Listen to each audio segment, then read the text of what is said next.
You are coming up with some idea of what you're going to inform with, and you want that something to be not nuanced, objective reality, so not your opinions, beliefs, choices, ideas, whatever, right? Yeah. And you also want to make sure that you are coming from a place that is centered enough where you are no longer vulnerable to your partner's emotional wins. Your organization has achieved a significant dent in vaccine mandates. We didn't do the science.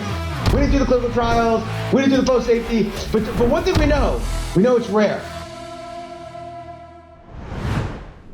The big question is, how am I going to have that conversation at the Christmas table or the Hanukkah table? We're all going home for the holidays, but you don't want to show up with this shirt, not vaccinated and ready to talk politics.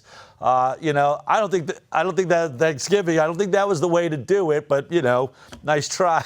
Anyway, you know what I mean. These are sensitive topics, but it's the most important thing we're going to do right now because we have a vote that's coming up. We have things. We have an electoral season coming that will decide how much Robert Kennedy Jr. is going to be able to do. How far down the road are we going to get? We're only going to get there if we keep enrolling more and more people. That's why I want everyone sharing an Inconvenient Study. Just go there at inconvenientstudy.com, share the film. But how are you going to talk to your friends and loved ones?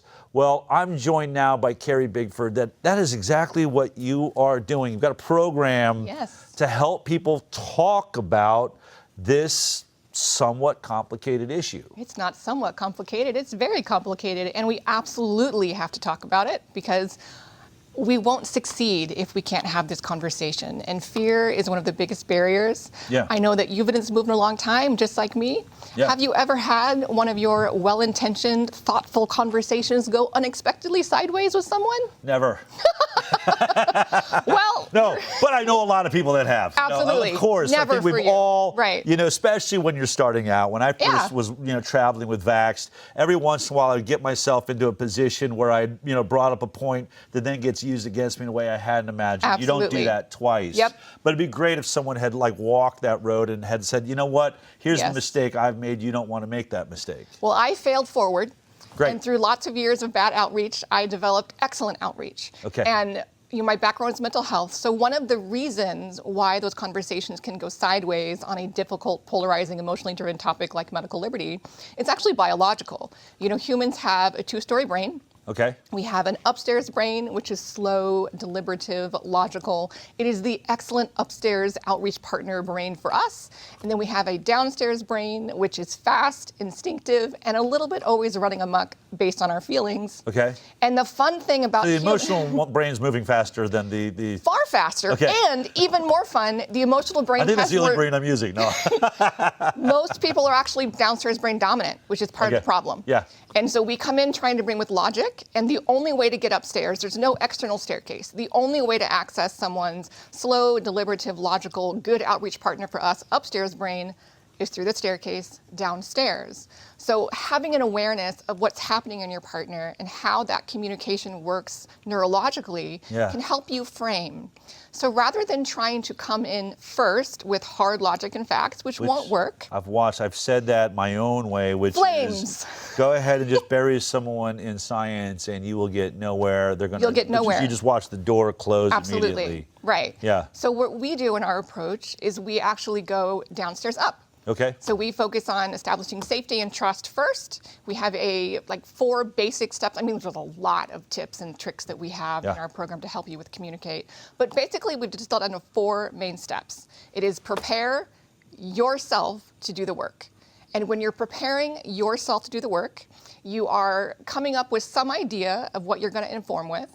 And you want that something to be not nuanced. Objective reality, so not your opinions, beliefs, choices, ideas, whatever, right? Yeah.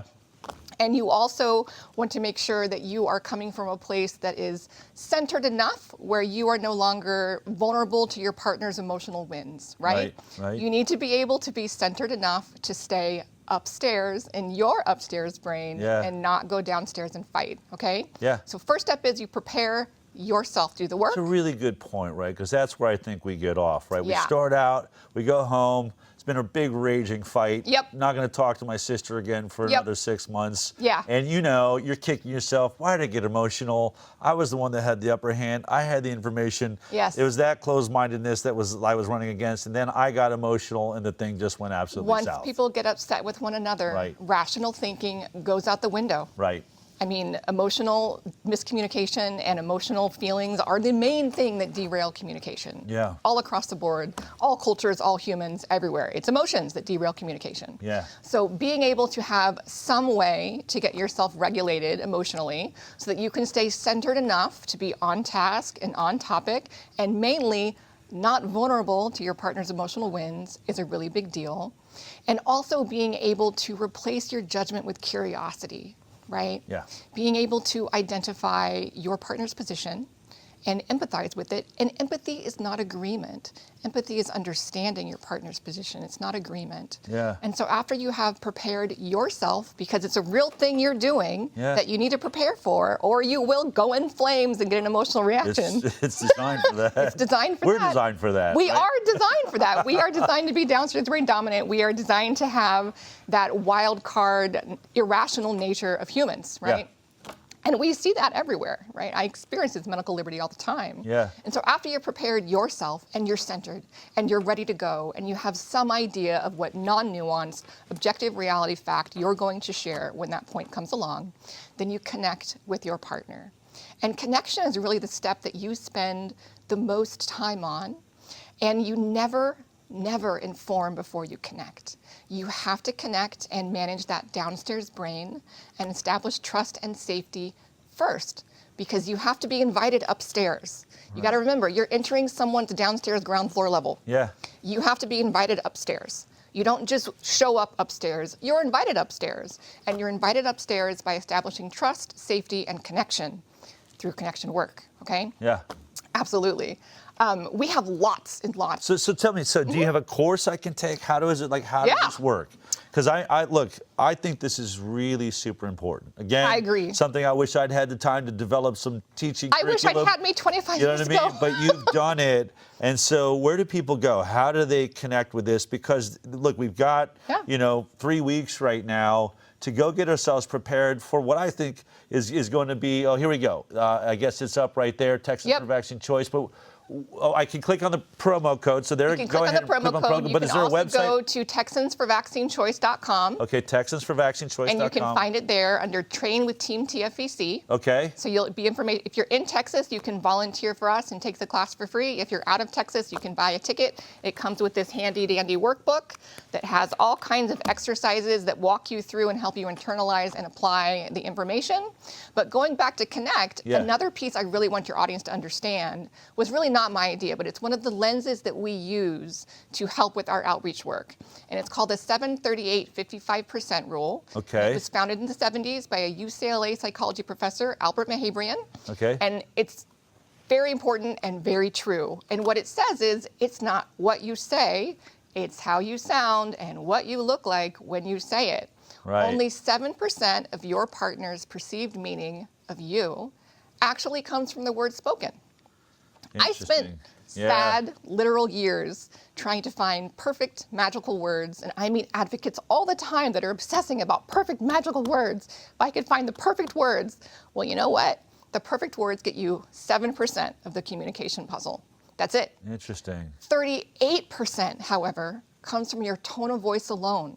So rather than taking all that energy trying to find perfect words that don't exist and don't get you very far, focus on developing an awareness of how you sound to your partner. Mm-hmm. Do I sound aggressive? Do I sound approachable? Do I sound calm?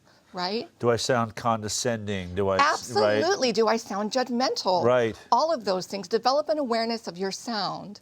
And then 55%, more than half, comes from your body language and facial expressions alone. Am I closed off to you? Am I turned in your direction? Do I seem welcoming and approachable? Because those two things, your tone of voice and your body language, provide the contextual cues that give the meaning to the words to your partner. I use very clear and direct language in all of my interactions, and it is my voice tone and my body language that conveys my love and care for you.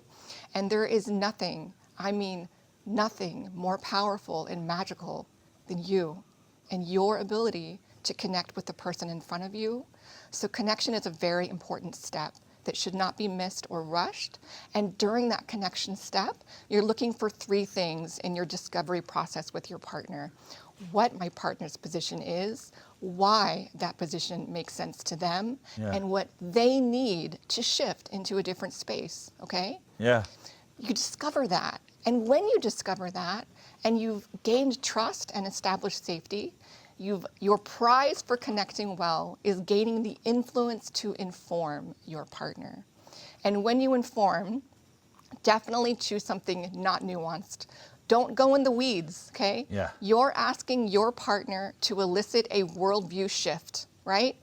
Barring trauma, as most people in medical liberty came here through trauma, but barring trauma, there's a lot of resistance to that worldview shift. Yeah. And the dominant worldview is that vaccines are what? Safe and effective, safe and effective, right? Yeah. And to pierce that, right, is a big ask for someone. So don't just be surprised by resistance, but expect it and help your partner shift by giving them things that are not nuanced, that are objective reality and easily verifiable, so that they can push back and openly resist that reality and be proven wrong, right? Yeah. That helps your partner shift so much. And while you're doing that, make sure that you're staying regulated, you're staying open to them, be mindful of your body language and your voice tone. And then after you've informed your partner and they're marinating in it, the last step is allow. Right. I meet advocates that struggle with allowing all the time. And I struggled greatly too. I was coming from a fear-based place. I did not want those people to be harmed. I was frightened that they would be harmed. And I got too attached to their outcome. But the truth is, just like you and I know, we are not at the decision-making table for anyone else but ourselves. You're not. And I'll say this, I've said it before, the odds are you're not going to see that shift in that sitting. Yep. Right? This is like you're planting a seed. This is a television series. You're not in episode 10. Yep. It's going to get 10 to get there. What you want is for them to tune back in. Absolutely. You want them to have this conversation with you. You know what? I really appreciate that conversation yesterday. Yep. I wanted to follow up with a couple more questions. That's what you were trying to hope that you hear. You want them to assimilate and internalize what you shared and be willing to continue the relationship in the future.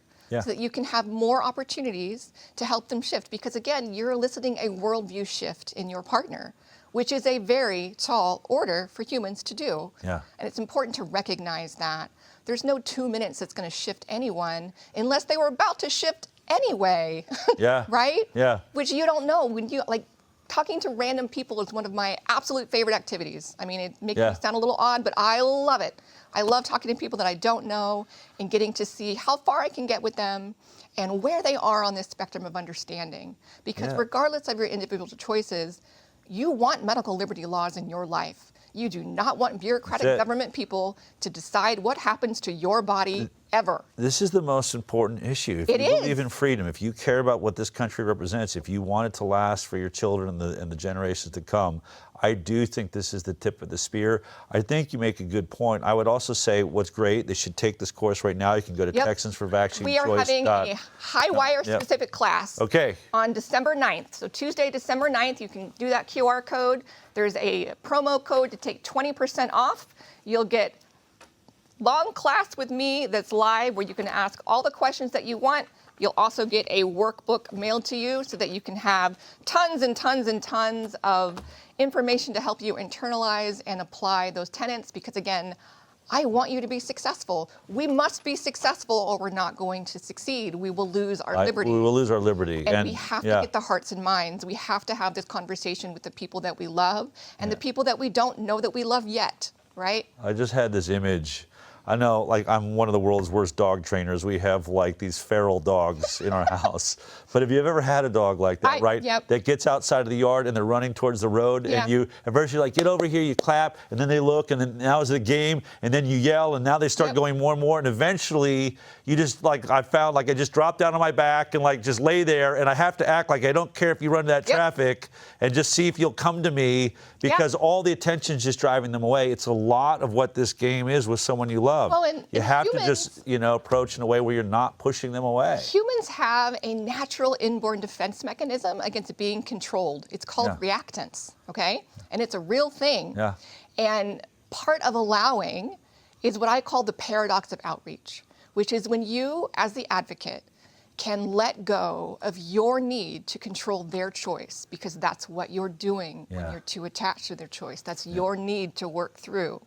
When you can let go of your need to control their choice, that is the exact moment when you gain the type of influence that truly can help them shift that choice.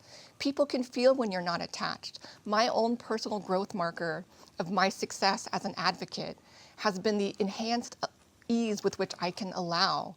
I am not attached anymore to anyone else's choice but mine. And because of that, I shift people faster and more effectively than I ever did when I clung to my need to have their choice be what I needed it to be. And that's hard to hear sometimes, right? Well, you know what? Let's get into your personal story right after the show and off the record. Absolutely, I'd I want love to to hear do how that. that got you there. Yeah. Take advantage of this. Texans for Vaccine Choice. You can click on the QR code. Let's bring it up one more time. This is really important. I mean, you should really take this on. I want to do better over the holidays. It's time, man. We've got the momentum at our back. The winds at our back. The science is with us. Go in, be happy. Look, there's no reason to get defensive. We're in the offensive position. It's really easy to get nice and friendly right now, but start enrolling people, right? Start using honey to catch those bees and not vinegar.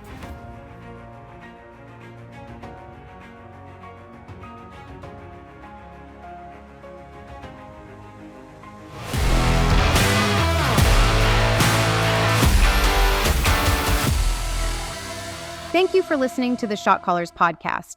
Please, if you found value in this content, rate us and share the podcast with a friend. It's a great way to get the message out and to empower everyone to make informed decisions. Until next time, never forget, we are the Shot Callers.